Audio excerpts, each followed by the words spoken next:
ओम नमः शिवाय। राधे राधे। आइए सुनते हैं भगवान शिव की अमर कहानी। अगर भगवान शिव ने यह कहानी ना सुनाई होती तो अमरनाथ गुफा ना होती। माँ पार्वती ने भगवान शिव से एक सवाल पूछा, जिसके बाद भोलेनाथ ने एक कहानी सुनाई और अमर हो गया कबूतर का जोड़ा। अमरनाथ धाम हिंदू श्रद्धालुओं के लिए बहुत महत्व रखता है।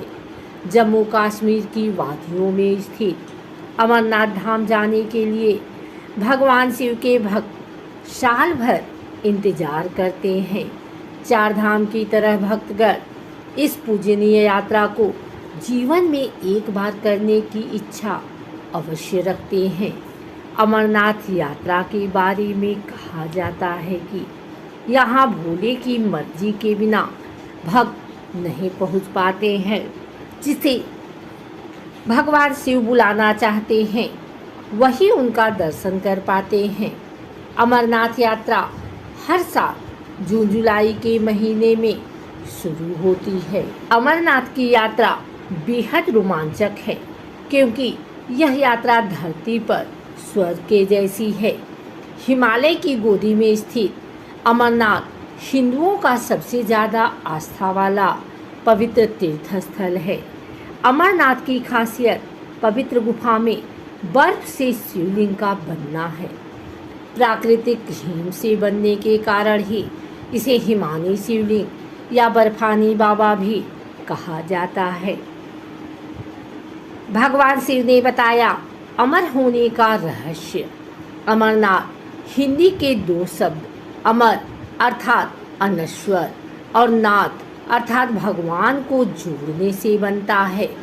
एक पौराणिक कथा के अनुसार जब देवी पार्वती ने भगवान शिव से अमरत्व के रहस्य को प्रकट करने के लिए कहा, जो वे उनसे लंबे समय से छुपा रहे थे, तो यह रहस्य बताने के लिए भगवान शिव पार्वती को हिमालय की इस गुफा में ले गए, ताकि उनका यह रहस्य कोई भी ना सुन पाए।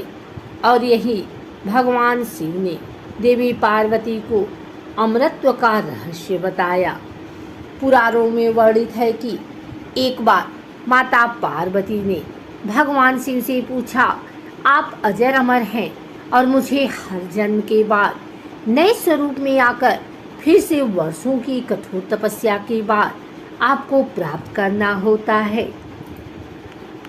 मेरी इतनी कठोर परीक्षा क्यों?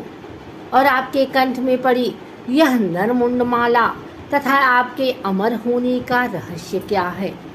भगवान शिव ने माता पार्वती से एकांत और गुप्त स्थान पर अमर कथा सुनने को कहा, जिससे कि अमर कथा कोई अन्य जीव ना सुन पाए, क्योंकि जो कोई भी इस अमर कथा को सुन लेता है वह अमर हो जाता है।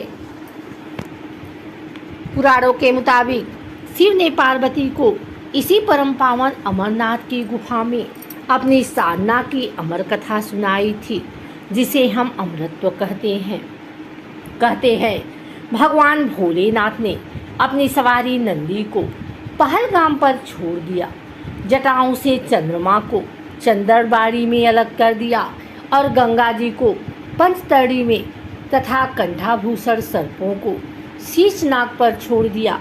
इस प्रकार इस पड़ाव का नाम शीशनाग पड़ा। अगला पड़ाव गणेश पड़ता है। इस स्थान पर बाबा ने अपने पुत्र गणेश को भी छोड़ दिया था, जिसको महागुड़ा का पर्वत भी कहा जाता है। पिस्सू घाटी में पिस्सू नामक कीड़े को भी त्याग दिया। इस प्रकार महादेव ने जीवनदायिनी पांचों तत्वों को भी अपने से अलग कर दिया। इसके बाद माँ पार्वती साथ उन्होंने गुप्त गुफा में प्रवेश कर दिया और अमर कथा माँ पार्वती को सुनाना शुरू किया। कथा सुनते सुनते देवी पार्वती को नींद आ गई और वह सो गई, जिसका शिव जी को पता नहीं चला। भगवान शिव अमर होने की कथा सुनाते रहे। उस समय दो सफ़ेद कबूतर शिव जी की कथा सुन रहे थे और बीच बीच में गूं गूं की आवाज़ निकाल रहे थे। भगवान शिव को लगा कि माता पार्वती कथा सुन रही हैं और बीच बीच में हुंकार भर रही हैं। इस तरह दोनों कबूतरों ने अमर होने की पूरी कथा सुन ली। कथा समाप्त होने पर भगवान शिव का ध्यान पार्वती की ओर गया, जो सो रही थी। जब महादेव की दृष्टि कबूतरों पर पड़ी तो वे क्रोधित हो गए और उन्हें मारने के लिए आगे बढ़े। इस पर कबूतरों ने भगवान शिव से कहा कि हे प्रभु, हमने आपसे अमर होने की कथा सुनी है। यदि आप हमें मार देंगे तो अमर होने की यह कथा झूठी हो जाएगी। इस पर भगवान शिव ने कबूतरों को जीवित छोड़ दिया और उन्हें आशीर्वाद दिया कि तुम सदैव इस स्थान पर शिव पार्वती के प्रतीक चिन्ह के रूप में निवास करोगे। अतः यह कबूतर का जोड़ा अजर अमर हो गया। ऐसा कहते हैं आज भी इन दोनों कबूतरों का दर्शन भक्तों को यहाँ प्राप्त होते हैं और इस तरह से यहाँ गुफा अमर कथा की साक्षी हो गई और इसका नाम अमरनाथ गुफा के नाम से प्रसिद्ध हो गया। अगर आपको हमारी वीडियो अच्छी लगी हो तो इसे लाइक करें, कमेंट करें, शेयर करें। हमारे चैनल को सब्सक्राइब करके बेल नोटिफिकेशन ऑल पर सेट कर लें ताकि आगे आने वाली वीडियो सबसे पहले आप तक पहुंच सके। धन्यवाद।